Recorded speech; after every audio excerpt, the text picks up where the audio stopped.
Olá, time do Esportes Kids Teens. Vocês dormem bem? Você sabe o que é ter higiene do sono e como o sono é importante para o crescimento e desenvolvimento de crianças e adolescentes? Hoje, no episódio do Esporte Educa, eu convidei Cíntia Gobi, minha colega fisioterapeuta esportiva, para falar sobre esse tema. Eu sou Rafael Ferrer, eu sou mestre em Educação Física, fisioterapeuta esportivo e convido você e toda a sua família a ficar até o final desse vídeo para ver grandes dicas sobre a qualidade do sono e a importância de uma boa noite de sono para crianças e adolescentes que praticam esporte ou atividades físicas. Então já deixa aí o teu gostei. Se ainda não está inscrito, te inscreve em nosso canal e aciona as notificações aí para ficar sempre atento aos vídeos novos do nosso canal. Fique agora com esse grande bate-papo com a minha amiga Cíntia Gobi. Então tá, vamos nosso terceiro episódio do Esporte Educa. Hoje a gente está com a convidada Cíntia Gobi, ela é doutora em fisioterapia, sócia especialista da Sonaf Brasil, minha colega, minha amiga. E eu convidei ela para falar um pouquinho sobre o sono, né, e entender um pouquinho da repercussão, dos benefícios da higiene do sono e os problemas que a gente encontra, né, em relação às crianças e adolescentes com a má higiene do sono. Então, Cíntia, seja bem-vinda aí, né, e fica à vontade para te apresentar. Muito obrigada, Rafael, por abrir esse espaço para a gente discutir um tema que usualmente ele não é tão, na verdade ele é frequente na nossa vida, né? Ele só não é muito bem discutido, né? Falado. Então, acho que vai ser ótimo a gente conversar aqui sobre esse tema e trazer mais voltado para criança e adolescente e a prática de atividade física, né? Então, vamos relacionar tudo isso. Perfeito. Cíntia, conta um pouquinho da tua história, Cíntia. Como é que tu chegou a estudar? Para que tu estudou isso? Da onde que vem essa tua motivação? Tá. Eu comecei a estudar sono no doutorado. Nós fizemos uma pesquisa, mas com outra população, foi com idosos, né? E, Uhum. então, nós estávamos pesquisando sobre dor lombar, osteoartrite de joelho e disfunções, né, distúrbios de sono nessa população. Mas eu sou sócia especialista da Sonaf desde 2016. E aí eu pensei assim, uma breve oportunidade, né? Numa próxima oportunidade eu quero vincular esses distúrbios de sono no atleta ou em Uhum. praticantes de atividade física, né? E considerando toda esses aspectos que esse indivíduo tem, que é totalmente diferente, né, de uma população para outra. Então, a partir disso, depois que eu finalizei o doutorado, eu segui nessa linha de distúrbios de sono, voltado mais para praticantes de atividade física. E aí nós vamos vendo as demandas, né? Hoje aqui o Rafael pedindo para eu falar sobre crianças, adolescentes, né? Que também tem uma demanda diferente, né? Uhum. Como, por exemplo, a rotina escolar, né? Que influencia bastante aí no sono. Beleza, muito bem. Cíntia, eu quero começar contigo assim de um assunto bem básico, né? Porque ah, da parte mais conceitual mesmo, né? A gente tem o que que é um sono, o que que a gente caracteriza como um sono, o que que é dormir bem, né? O que que a gente entendeu um pouquinho das fases do sono. A gente sabe que tem muito estudo, por exemplo, dos cochilos, né? A gente chama de sesta. Então, assim, qual é a diferença, né? O que que é o tempo do sono? Para a gente entender um pouquinho do que é o sono, para depois a gente, né, discutir um pouquinho sobre os benefícios. Tá. Então, nós temos um ciclo circadiano que ele envolve a fase do sono e a fase da vigília, né? Vigília é quando estamos acordados, né? A fase do sono, ela é dividida em outras fases, como o sono REM e o sono não REM, né? O sono não REM, ele é dividido em 4 estágios. Então, a gente começa no estágio 1, é aquele período onde a gente deita, tá quase adormecendo, então é um período onde a gente está parece assim, que dá aquele cochilo leve, né? E se acaso você acordar, você vai dizer, olha, nem estava dormindo, né? Uhum. Aquela fase inicial do sono. E depois nós vamos aprofundando, né, em sonos de ondas lentas, né, o que vai provocando um relaxamento mesmo, no estágio 2, 3 e 4. E não, então, nesses estágios é onde a gente produz, por exemplo, né, no caso das crianças também, hormônio de crescimento, Uhum. onde faz a restauração muscular.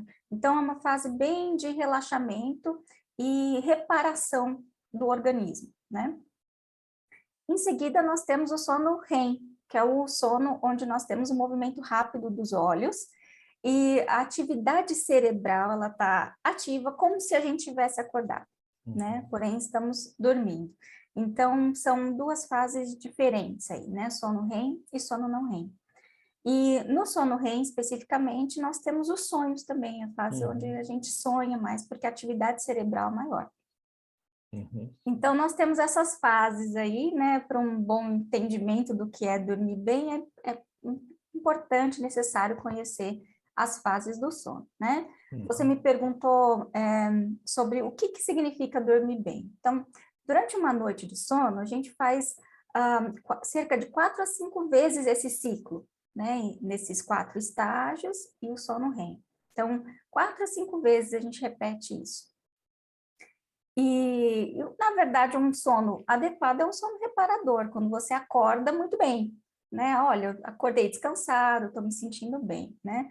Quando o indivíduo começa a falar que não acorda bem, acorda cansado, fadigado, ou tem muitas interrupções durante a noite, ou demora para pegar no sono, e aí nós temos diversos distúrbios de sono diferentes, né? Uhum. Ou uma sonolência durante o dia. Então, a pessoa fica durante o dia com muito sono, a gente chama de sonolência excessiva diurna. Então, tudo isso significa, são indícios de que a pessoa não dormiu bem, não teve um sono reparador à noite, né? Perfeito. É. Eu vejo assim, eu dei uma estudada para a gente conversar e eu vejo que eles falam muito em sono eficiente, né? O Uhum. sono eficiente. Então, o sono eficiente seria cumprir essas fases e ter essa sensação de restauração. Isso. Ah, vamos pensar assim um pouquinho mais específico assim, para o nosso público, né, que é um público praticante de atividade física, para um público que é esportista. Eu sempre brinco, né, até em tom assim meio de piada, mas falando sério, que a gente vai para academia, enfim, a gente paga a mensalidade na academia, mas o que nos torna, né, melhores, a gente se desenvolve é quando a gente está descansando. Né? Então, não é na academia, lá tem um processo que é um processo catabólico, e é durante o processo anabólico que realmente a gente está ganhando, né, as nossas valências, o nosso desenvolvimento. E o sono é essencial para isso, né? Então, o descansar é essencial. Eu queria que tu falasse um pouquinho sobre assim, o papel do sono realmente nessa melhora de desempenho, né? Essa importância do sono para quem pratica atividade física, para quem é praticante de esporte, assim, num contexto geral, para depois a gente falar especificamente das crianças e dos adolescentes. Tá.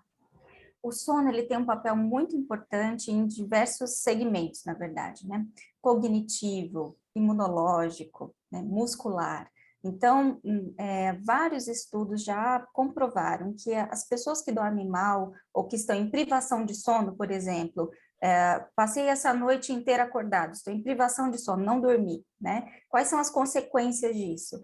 Então, mau humor, dificuldade ou lentidão nas tomadas de decisão. Então, por exemplo, no esporte, isso é muito importante, eu tenho que estar atento e tomar uma decisão rápida, né? Perfeito. Então, se eu não tenho essa cognição, esse pensamento rápido, tomada de decisão, isso fica comprometido. Nós temos comprovação a respeito da força muscular, então eu não consigo ter uma força, performance, né? A Uhum. melhor performance muscular, como se eu tivesse dormido 8 horas, por exemplo. Até fator imunológico, nós temos atletas que são mais suscetíveis a infecções respiratórias, por Uhum. exemplo, gripe, né? Infecções, se acaso eles não dormirem bem. Então, temos déficits, né? Dificuldades, aí, comprometimentos em diversos fatores, até como, por exemplo, ganho de peso, né? Crianças com obesidade, né? Adolescentes com obesidade, que não dormem bem. Então, nós temos alterações hormonais, como aumento de grelina e diminuição de leptina, né? Então, a pessoa vai dormir mais tarde, também tem essa questão, né? Vamos supor, quanto mais tempo a gente passa acordado, a gente vai ter fome, meia-noite. Aí, meia-noite, ninguém vai comer um prato saudável, né? Vai comer algo que está mais rápido, ou uma fome que precise, né? Por exemplo, um sanduíche, alguma coisa assim, né? Então, tem uma questão que é fisiológica, hormonal, mas também comportamental. que é sim. esse fato de escolher uma comida para comer de noite, por exemplo, né? Então, temos vários aspectos aí que envolvem essa privação do sono e o que isso pode causar no nosso organismo. Perfeito.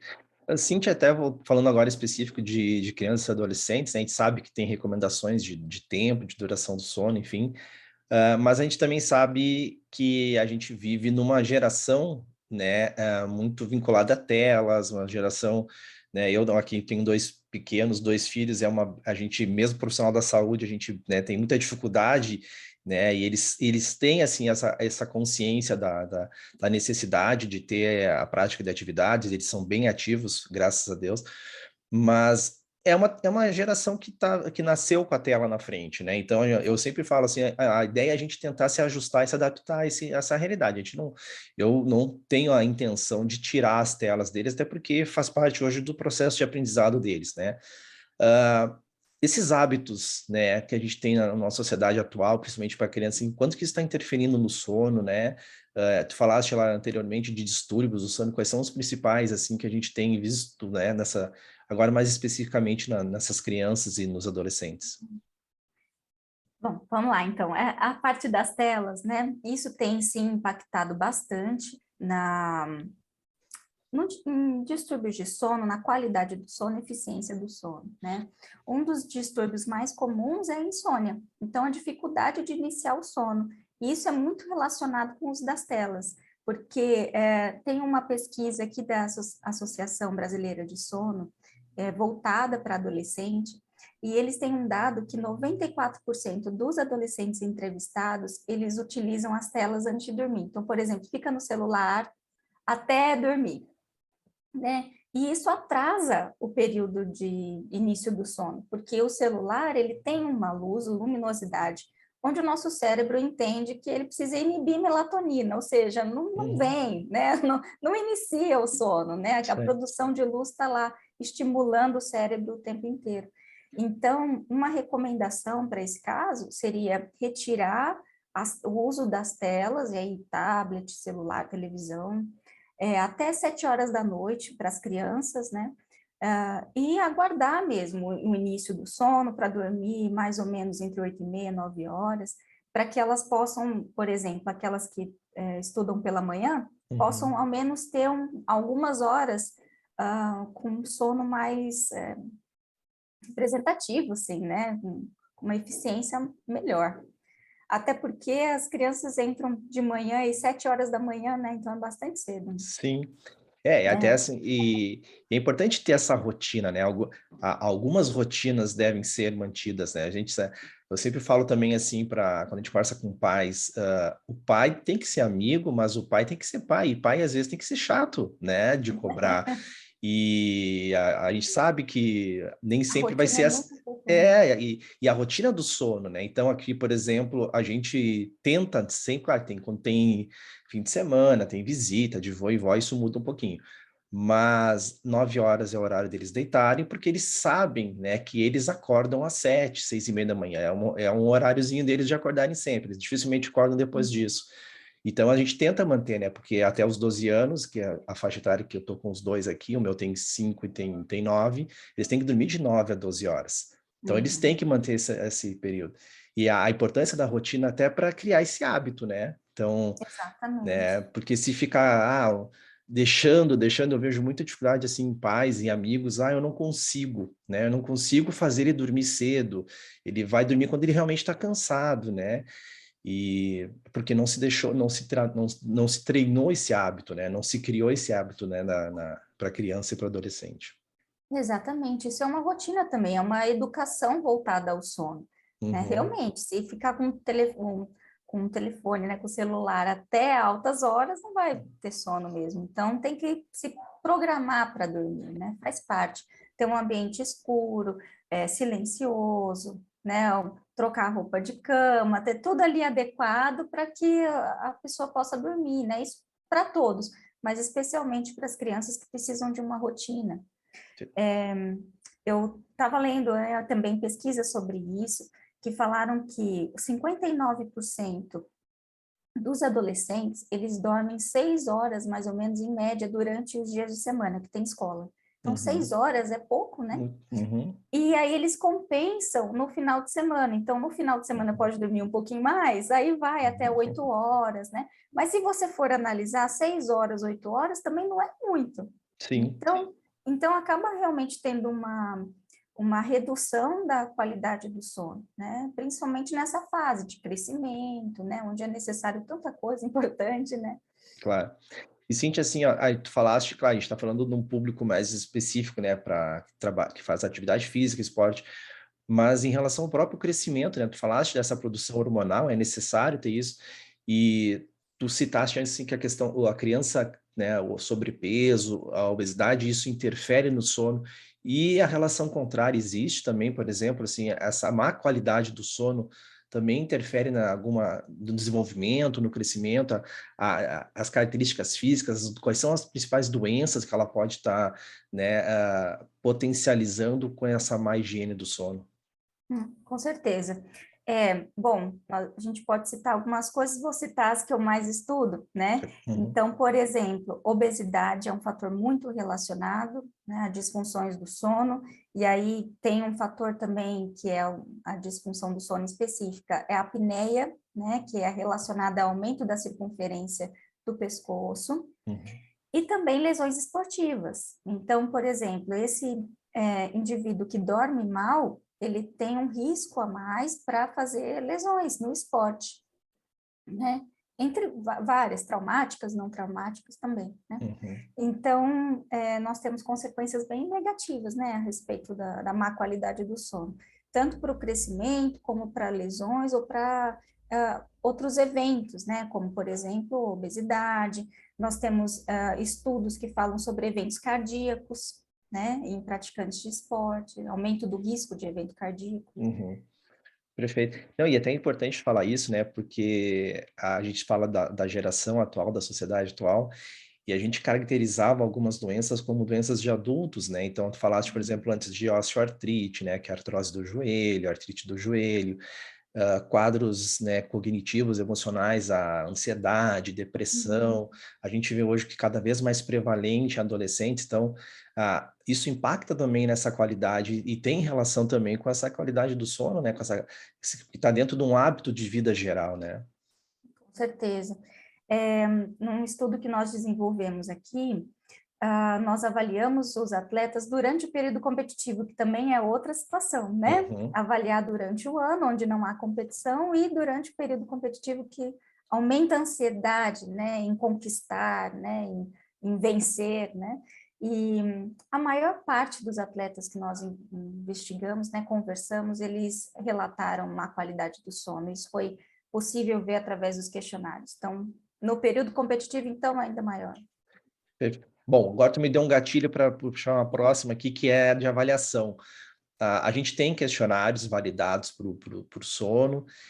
Existe algum instrumento, por exemplo, que o pai e a mãe em casa, ou algum cuidado assim que tu recomendaria, né, além de, obviamente, ter a rotina, a cobrança da rotina, mas para a mãe e o pai saber, né, com critérios um pouquinho mais objetivos, assim, de se o filho está dormindo bem ou não? Tá. Bom, vamos lá. Nós temos alguns questionários, né? Estou pensando em uma situação mais prática, como você falou, né? Uhum, Eu acredito que a parte clínica de sintomas, sintomatologia já diz muito. Acordando cansado, né? Se ele está muito sonolento durante o dia, são todos indicativos, né? Ou uhum, mais agressivo, menos obediente, mais irritado, né? Uma criança mais irritada. Então, a parte clínica, assim, né? De uhum, sintomas, sinais, isso indica bastante aos pais, né? Com relação à avaliação mesmo, nós temos questionários que são voltados para distúrbios específicos, então tem questionários voltados a pacientes com apneia, com sonolência excessiva diurna, tem o índice de Pittsburgh, que é um questionário para avaliação de qualidade geral, né? Então, uhum, dentro desse questionário, ele avalia eficiência do sono, latência, por exemplo, latência é o período, né, o tempo que a gente demora entre deitar e realmente pegar no sono, né? Às vezes uhum. isso pode ser 10 minutos, mas tem pessoas que passam 20 minutos, 30, 40, às vezes 1 hora e ainda não dormiu, tá Sim. na cama, né? Então, isso tudo é avaliado através do Pittsburgh. Eu falo dos questionários porque facilita, né? Mais barato, facilita a avaliação. Mas nós temos, por exemplo, os acelerômetros, que é uma actigrafia, né? Nós chamamos de actigrafia. Também ele é validado para avaliação do sono, é como se fosse um Uhum. relógio que a pessoa dorme com um actígrafo e ao final é possível avaliar esses dados, né? Uhum. Quanto tempo a pessoa estava acordada, dormindo, se movimentou muito. Então, é um dado mais objetivo, né? Perfeito. E assim, especificamente para criança e adolescente, tem algum que está validado? Criança, adolescente, não. Para esportista, sim. Tem um do comportamento, para atleta, sim, né? Uhum. E foi, na verdade, validado pelo grupo brasileiro, da professora Andressa, né, Marco Uhum. Túlio, eles que validaram para a população brasileira, né? Então, a gente Perfeito. pode usar. Ótimo. Uhum. Ah, não, e assim, desses questionários, eu sempre falo na questão dos questionários, eu sou muito a favor e sempre defendo o uso de questionário, porque hoje em dia, com a comunicação por celular, por exemplo, a gente pode enviar né, a gente pode até editar ou criar o formulário, né, nos formulários aí da internet, enfim, enviar para um pai que ele pode responder e tu recebe isso em casa, então tu pode ter um controle, né, como um profissional da saúde que esteja acompanhando esse paciente, esse cliente, Uhum. e acho que os questionários são uma ferramenta útil nesse sentido. Tu indicaria o Pittsburgh, por exemplo, é um mais simples? Tu teria outro a indicar, assim, tem perguntas... Porque também tem outra questão, questionários muito longos também não dá para ser, né? Porque, É, né, tu não pode querer exigir muito tempo na resposta ali. O isso. Pittsburgh seria um mais indicado, assim, que, né, Eu seria... penso que ele é o mais utilizado, mas ele é Uhum, um questionário complexo, assim, está uhum. me perguntando em termos de facilidade, Pois né? é. Não é tão simples assim. Mas nós temos o índice de gravidade de insônia, ele é mais simples de aplicar.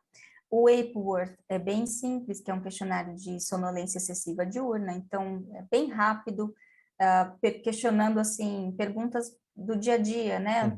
Uhum. Você tem sono quando você assiste uma TV, por exemplo, né? Uma das perguntas, né? Você tem vontade de dormir, né? Então, são perguntas bem clínicas, assim, simples do dia a dia. Então, o Epworth é bem simples, mas ele Uhum. avalia a sonolência excessiva diurna, ele é bem específico, né? Sim, sim, Outras disfunções ele não avalia. perfeito. Agora tu estava falando assim da sonolência diurna. Só fazer uma comparação, assim, para o cochilo, né? A gente tem alguns estudos a gente estava falando agora um pouquinho mais especificamente de quem está envolvido com competição, e a gente, né, só trazendo um pouquinho de um tópico que a gente falou antes, de rotinas, né, de hábitos. Tu recomendaria, por exemplo, durante um período competitivo, né, se um adolescente, né, falando especificamente do adolescente agora, que ele faça esse hábito, tem esse hábito de cochilar, tu acha que seria uma recomendação boa para os pais, assim, cuide também porque geralmente, né, a gente tem também dentro do hábito, saiu da mesa, né, vai para uma tela, ou tem que fazer alguma tarefa, e às vezes, né, às vezes não, sempre é importante a gente ter essa recomendação que depois, até para a própria digestão, né, que Uhum. se é um momento de descanso, né? Sim. Olha, o cochilo pode ser utilizado como uma estratégia. Então, se nós não tivermos um sono reparador durante a noite, eu posso utilizar a estratégia do cochilo durante o dia. A Uhum, única recomendação é que esse cochilo não seja muito longo, porque se ele for muito longo ou muito tarde, por exemplo, uhum, né, depois das 6, 7 horas da noite, daí praticamente você está entrando no sono noturno, né? Então, o cochilo ele tem que ser breve, né, de 30 minutos, 20, 30 minutos, mas ele pode ser realizado sim, e principalmente para crianças, né? Crianças precisam dormir mais horas, então o uhum. cochilo pode complementar esse horário, né? Eu ia dizer isso, eu achei um complemento, né? Então, É um complemento. que legal. Muito bem. Uma estratégia bacana, agora lembrando, é o banho quente. Então, para crianças que têm dificuldade de iniciar o sono, às vezes está com um quadro de sonolência, Um banho quente também auxilia no relaxamento, talvez início do sono, né? São recursos. Eu, assim, por exemplo, falou de recursos, estratégias, eu, assim, agora descobri no Spotify, né, já fazendo até o link com o Spotify, existe, né, músicas, ou existe músicas para relaxar, então, quando eu vejo que estão muito agitados, que o dia foi bastante agitado, eles gostaram, eles me pedem, pai, põe a musiquinha hoje para dormir, que hoje tá difícil, então, eu queria também esse hábito para eles aí. Legal. Muito bem. Cintia, agora aproveitando essa questão dos questionários, né, e já trazendo um pouquinho para o tópico de avaliação, a gente sabe, né, que ano passado foi reconhecido, né, a especialidade do fisioterapeuta especialista no sono. Então, eu queria que tu falasse um pouquinho mais de quais são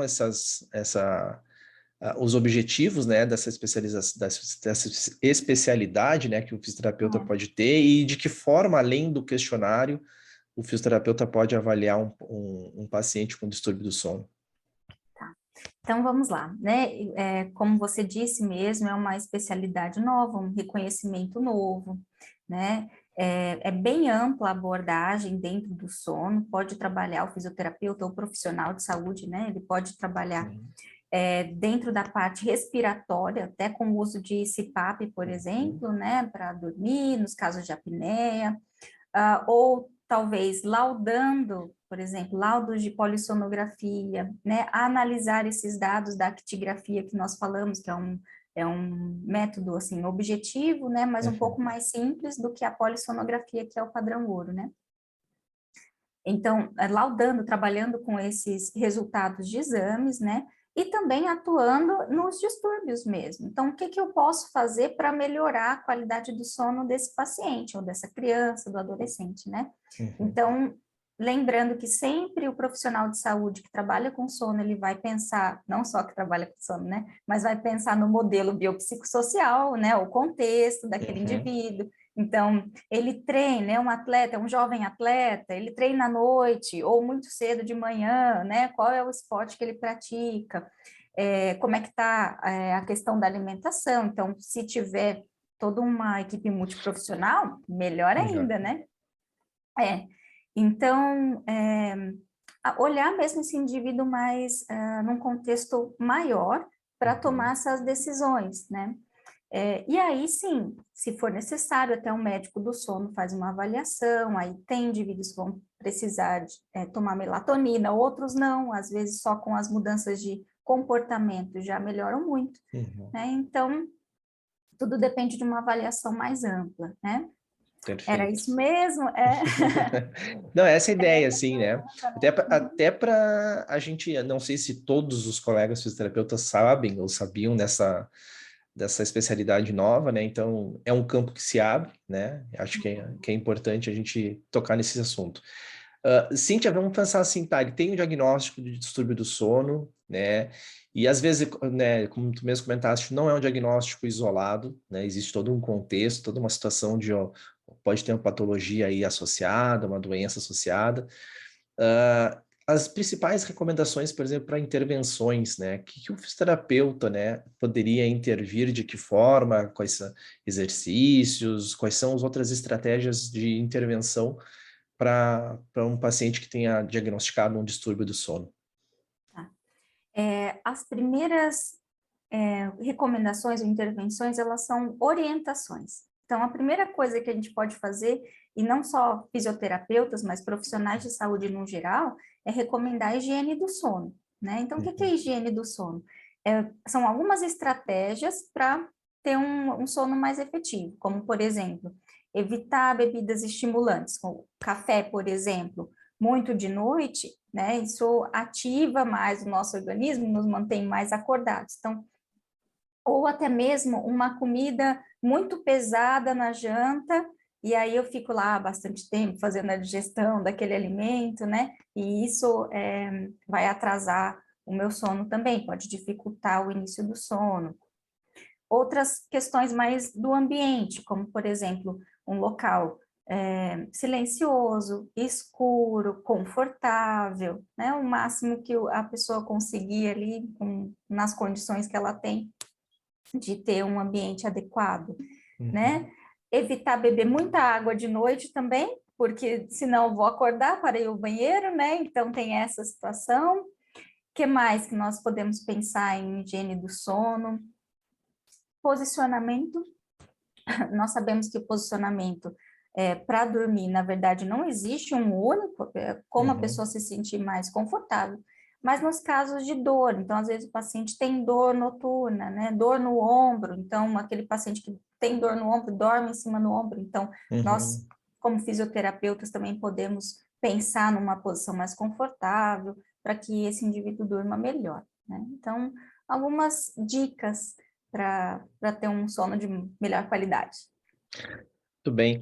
Agora me surgiu uma dúvida que tu falando disso de higiene do sono, assim, em questão de colchão, tem alguma coisa? É meio mito, né? O que que tu saberia me dizer aí, se tem alguma relação?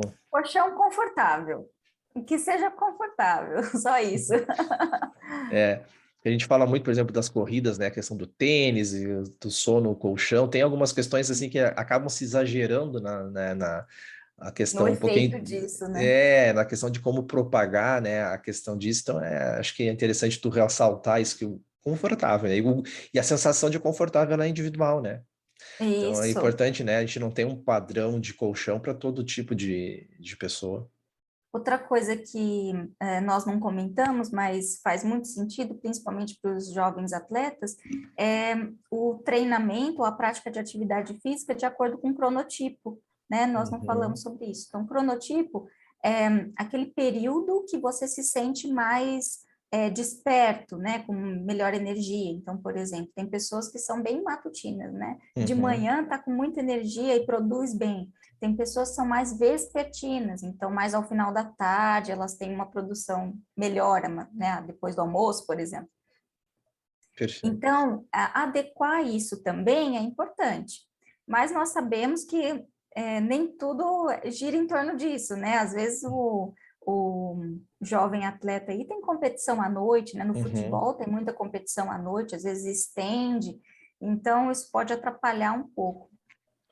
Bom, Então, agora, e pode até falar. até me surgiu agora, tu falou de competição, e a questão das viagens, né? Essas competições onde mudança de fusos, né? Enfim, né?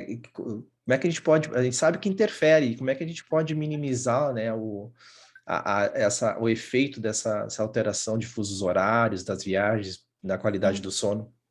Olha, importante é não chegar em cima da competição, porque considerando que já tem o jet lag, né, não Uhum, chegar para competir no dia seguinte, né? Isso não é uma boa estratégia, porque não vai ter aquele período de descanso e de adequação. Então, uma recomendação é chegar uns dias antes para você se adaptar, né, se adequar ao novo horário, é, e fazendo uma associação com os cochilos para uhum. completar aquele sono, até adequar, né? Então precisa de um pouco mais de tempo para isso, né? E seria perigoso chegar logo de cara e já ir competir, né? Então, a adequação àquele novo ambiente também é importante, né? Bom. Tudo bem, eu queria a gente já estar indo para a parte final da nossa conversa, né? Já te agradecendo pela tua disponibilidade, né? E aprendendo um monte aqui contigo nessa nossa horinha aqui de conversa. Recomendações, então deixa assim um recado final, né? Deixa aí recomendações agora mais gerais, né? De repente quem está nos assistindo aí é um jovem, né? Que tem essa preocupação, de repente caiu aqui na página e está, olha, de repente eu me identifiquei, eu tenho dificuldade em dormir, enfim. De repente é um pai, né? Que tinha uma suspeita, de repente algum sinal ele conseguiu perceber aqui na nossa conversa. Então, numa recomendação mais geral, assim, pensando em aspectos realmente para a educação e para a saúde, né? O que tu recomendaria, assim, num contexto geral para pais, para familiares, para a própria criança, né, o adolescente que possa, né, ter uma melhor higiene do sono, ter esse cuidado em relação à qualidade do sono? Muito bem, então vamos lá. Com relação a dicas, né, para Uhum, que esse paciente ou esse jovem ele tenha uma melhor qualidade de sono, nós temos que começar pensando que sono é importante, né? Nós fizemos uma chamada, Rafael fez uma chamada, né, fazendo essa brincadeira com a corda Pedrinho, né, que agora estamos nessa fase, né? E que, na verdade, é o oposto disso, né? Nós não temos que tirar a criança do sono como se ela fosse preguiçosa ou que, né, ou que não quisesse fazer atividades dentro de casa ou fora de casa.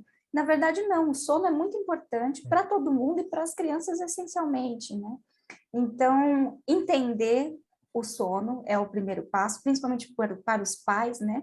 Entender a rotina do sono, então é necessário que desligue os equipamentos um período antes, então lá para 7 horas da noite, se prepare para dormir. Então, a educação voltada ao sono é super importante, e o reconhecimento de que o sono vai trazer benefícios à saúde do indivíduo, né? Então, não olhar para o sono como uma preguiça, né? É importante, ele é importante.